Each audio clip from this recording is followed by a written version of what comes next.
Everyone, कैसे आप सभी। आई एम श्योर कि आप सभी ठीक होंगे। तो चलिए आज का वीडियो स्टार्ट करते हैं। आज की वीडियो में हम डील करने वाले हैं हमारे मेडिकल सर्जिकल का एक क्वेश्चन जो है trends of medical surgical nursing. ठीक है, तो जो लोग चैनल पर नए हो वो चैनल को सब्सक्राइब कर ले, वीडियो को लाइक करें और अपने दोस्तों के साथ शेयर करना बिल्कुल ना भूले। बिना देरी किए हुए चलिए वीडियो को स्टार्ट करते हैं। तो सबसे पहले हम ये देखते हैं कि ट्रेंड्स होता क्या है, मतलब trends of medical surgical nursing है क्या। तो इसमें ये क्वेश्चन में ये पूछा गया है कि जो पहले मेडिकल सर्जिकल नर्सिंग थी और अभी जो मेडिकल सर्जिकल नर्सिंग है, इसमें क्या अंतर आया है, मतलब क्या क्या ट्रेंड चल रहे हैं, मतलब नए क्या क्या इसमें मतलब क्या क्या चीज़ें बदली है, क्या क्या चीज़ें इम्प्रूव हुई है, इनके बारे में आप हमें एक्सप्लेन करिए। ठीक है, तो स्टार्ट करते हैं। मैंने मेन जो है पॉइंट लिखे हैं, फिर इन्हें डिटेल में हम आगे पढ़ेंगे। ठीक है, सबसे फर्स्ट है evidence based practice EBP, then second है टेक्नोलॉजी इंटीग्रेशन, देन थर्ड है पेशेंट सेंटर्ड केयर, फोर्थ है मिनिमली इन्वेसिव सर्जरीज, उसके बाद आता है मल्टी डिसिप्लिनरी टीम अप्रोच, उसके बाद advanced role of nurses, use of artificial intelligence and machine learning, enhance recovery after surgery protocols, उसके बाद फोकस ऑन इन्फेक्शन कंट्रोल, उसके बाद आता है मेंटल हेल्थ इंटीग्रेशन, देन आता है कंटिन्यूइंग नर्सिंग एजुकेशन। ठीक है, आगे देखते हैं एक एक को डिटेल में। तो सबसे फर्स्ट है evidence based practice. Evidence based practice में क्या क्या किया जाता है। एविडेंस बेस्ड प्रैक्टिस में ये किया जाता है कि जो हम पेशेंट के ऊपर जो भी चीज़ परफॉर्म करने वाले हैं वो एक मतलब उसके लिए एक एविडेंस चाहिए कि वो इफ़ेक्टिव है या नहीं।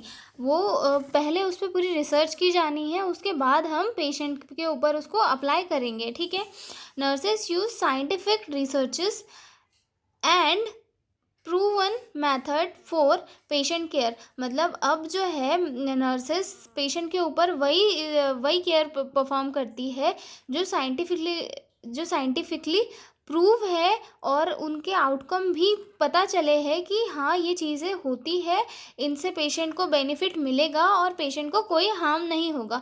उसके बाद ही जो है पेशेंट पर चीज़ें अप्लाई की जाती है। ठीक है, उसके बाद सेकंड है helps improve safety effectiveness and outcome of treatment. अब एविडेंस बेस्ड प्रैक्टिस से क्या हुआ, जो एविडेंस बेस्ड प्रैक्टिस है उससे जो है पेशेंट की हेल्थ में ये आउटकम मिला कि पेशेंट की सेफ्टी को और ज़्यादा इफ़ेक्टिव वे मिला और इससे जो है ट्रीटमेंट के आउटकम भी अच्छे मिले। ठीक है, उसके बाद सेकंड है टेक्नोलॉजी इंटीग्रेशन। पहले के टाइम में इतनी टेक्नोलॉजी नहीं थी, लेकिन आजकल जो है टेक्नोलॉजी का डेवलपमेंट हुआ, जिसकी वजह से क्या हुआ कि हेल्थ केयर में सर्विसेज प्रोवाइड करने में हमें आसानी भी होने लगी और जो आउटकम थे वो भी अच्छे मिलने लगे। ठीक है, use of electronic health records to document patient data, मतलब पेशेंट का जो डाटा है उसे रिकॉर्ड करने के लिए आजकल जो है कंप्यूटर्स और ऐसी डिवाइसेस कंप्यूटर्स जैसी डिवाइसेस आती है जिसमें लाइफ लॉन्ग जो है पेशेंट का डाटा रहता है। पहले ये था कि पेपर्स में जो है पेशेंट का डाटा रहता था, लेकिन आजकल कंप्यूटर्स में सारा डाटा रिकॉर्ड रहता है। ठीक है, उसके बाद smart bed, vital sign monitor and mobile apps for patient monitoring. Smart bed जो कि स्मार्ट बेड जिसकी वजह से हम लोग क्या करते हैं, पेशेंट को पोजीशनिंग दिलाने में हमें उतनी दिक्कत नहीं होती। उसके बाद वाइटल साइन मॉनिटरिंग मॉनिटर्स है जिसके थ्रू आसानी से जो है वाइटल साइन मॉनिटर किया जा सकता है, और मोबाइल ऐप जिसकी वजह से हम पेशेंट की मॉनिटरिंग ज़्यादा बेहतर वे में कर सकती है। तो पहले के टाइम में ये सारी चीज़ें नहीं थी और आज के टाइम में ये वेरिएशन आ गया है, जिससे कि हेल्थ फैसिलिटीज़ और ज़्यादा इम्प्रूव हो चुकी है। ठीक है, tele health, tele medicine for remote care and follow up. ठीक है, उसके बाद आते हैं patient centred care. Third point है patient centred care. Patient centred care में focus on the needs and values of patient. आजकल के टाइम पे क्या है, पेशेंट की नीड और वैल्यू के ऊपर भी फोकस किया जाता है। ठीक है, encourage patient participation in decision making, patient को जो है एक बेहतर डिसीजन को लेने के लिए पेशेंट को इनकरेज किया जाता है, जिससे कि पेशेंट अपनी लाइफ के लिए एक बेहतर डिसीजन ले सके। फॉर एग्जांपल के लिए किसी सर्जरी के लिए हमें पेशेंट को एडवाइस करना है, तो हम उसे जो है उस सर्जरी के सारे जो बेनिफिट्स है वो सारे एक्सप्लेन करेंगे, ताकि पेशेंट उन जो बेनिफिट्स है उन्हें समझे और उन पे अप्लाई करने की कोशिश करे, अपना डिसीजन ले, ताकि उनकी जो हेल्थ है वो अच्छे हो सके। ठीक है, आगे देखते हैं minimally invasive surgeries. Minimally invasive surgeries के अंदर क्या आएगा? Use laparoscopic and robotic surgeries which needs small cuts.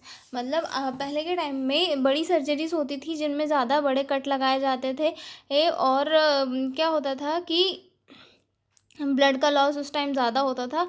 लेकिन आज के टाइम पे क्या है, लेप्रोस्कोपिक और रोबोटिक सर्जरीज के कारण जो है एक छोटा कट लगाना होता है बॉडी में, और लेप्रोस्कोपी के कारण के इससे तो ब्लड का भी लॉस नहीं होता है। ठीक है, less pain, less hospital stay and faster recovery for patient. जो आजकल क्या होता है कि लेप्रोस्कोपी से अगर पेशेंट का ऑपरेशन होता है तो उसमें कट छोटा होता है, जिसकी वजह से क्या होता है, पेशेंट को पेन भी कम होता है और हॉस्पिटल में भी कम रुकना पड़ता है, क्योंकि रिकवरी जल्दी हो जाती है। तो ये पहले और आज की तुलना में ये बेनिफिट्स है। ठीक है, उसके बाद मल्टी डिसिप्लिनरी टीम अप्रोच।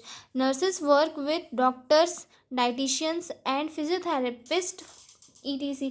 आजकल के टाइम पे जो नर्सेस है उन्हें सभी के साथ वर्क करना होता है, जैसे कि डाइटिशियंस के साथ भी उन्हें वर्क करना है, फिजियोथेरेपिस्ट के साथ भी वर्क करना है और डॉक्टर के साथ भी। ठीक है, help provide holistic and coordinate care to patient. मतलब पेशेंट को जो है होलिस्टिक केयर भी प्रोवाइड करनी है और अपने जो कोवर्कर्स हैं उनके साथ कोऑर्डिनेट भी करना है और पेशेंट को बेहतर केयर भी देनी है। ठीक है, उसके बाद advanced role of nurse. Advance role of nurse, nurses now take up roles like nurses practitioners, clinical nurse, specialist and case managers. मतलब जो नर्सेस है वो आजकल मेन कुछ स्पेशलिस्ट नर्सेस भी बन चुकी है, जैसे कि गायनिक वार्ड की नर्सेस हो गई, क्लिनिकल नर्सेस हो गई। एक फील्ड की अपनी एक स्पेशलिस्ट नर्स होती है, जिन्हें कि अपनी फील्ड के बारे में पूरा नॉलेज होता है और वो उस फील्ड में जो है बेहतर से बेहतर केयर देने के काबिल होती है। ठीक है, they help in diagnosis, prescribing medication and managing chronic conditions. मतलब ये जो नर्सेस होती है ये पेशेंट को डायग्नोसिस देने में भी हेल्प करती है और जो है मेडिकेशन का जो मैनेजमेंट है वो सारी चीज़ें करने में भी हेल्प करती है, और पेशेंट की जो कंडीशन है उसे भी अंडरस्टैंड करती है, और जो क्रोनिक डिसीजेस रहती है उन्हें भी ट्रीट करने में हेल्प करती है। ठीक है, uses of artificial intelligence and machine learning. Uses of artificial intelligence and machine learning से क्या हुआ? A tool help in early diagnosis, predicting patient risk and clinical decisions. मतलब अ टूल, आर्टिफिशियल इंटेलिजेंस एक tool है जिसे कि आज के इस टाइम में काफ़ी ज़्यादा यूज़ किया जा रहा है, और इसकी हेल्प से जो है पेशेंट का डायग्नोसिस जल्दी निकाला जा रहा है, और जो रिस्क है वो भी हम पहले से ही एनालाइज कर सकते हैं, किसके थ्रू? वो आर्टिफिशियल इंटेलिजेंस और मशीन लर्निंग के थ्रू। ठीक है, saves time and improve accuracy.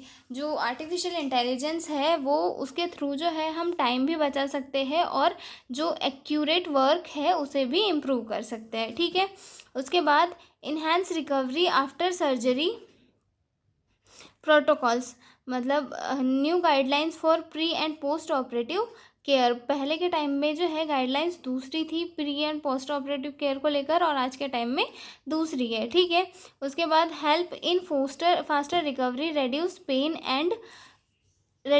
And shorter hospital stay. मतलब अभी ये टाइम पे क्या होता है, पेशेंट को जितना जल्दी हो सके उतना जल्दी पेशेंट हॉस्पिटल से क्या है डिस्चार्ज कर दिया जाता है, ताकि पेशेंट जो है अपने घर जाकर ठीक हो सके, उसे हॉस्पिटल से छुट्टी दे सके। उसके लिए ये जो है जल्दी से जल्दी रिकवरी के लिए ये आइडिया लगाए जाते हैं ताकि पेशेंट जो है जल्दी से ठीक हो। ठीक है। Focus on infection control and patient safety. आजकल मेडिकल सर्जिकल में जो है पेशेंट के ऊपर इन्फेक्शन कंट्रोल और सेफ्टी के ऊपर ज़्यादा ध्यान दिया जाता है। ये जो हाइजीन मेंटेन की जाती है, स्टेराइल टेक्निक यूज़ किया जाता है, पीपी किट यूज़ किए जाते हैं और ये सारे मेजर यूज़ करके जो है पेशेंट को प्रिवेंट किया जाता है। ठीक है। आई एम श्योर आपको क्वेश्चन समझ में आया होगा। ठीक है। तो अब हम मिलेंगे अगले वीडियो में एक नए क्वेश्चन के साथ। तब तक के लिए बाय बाय।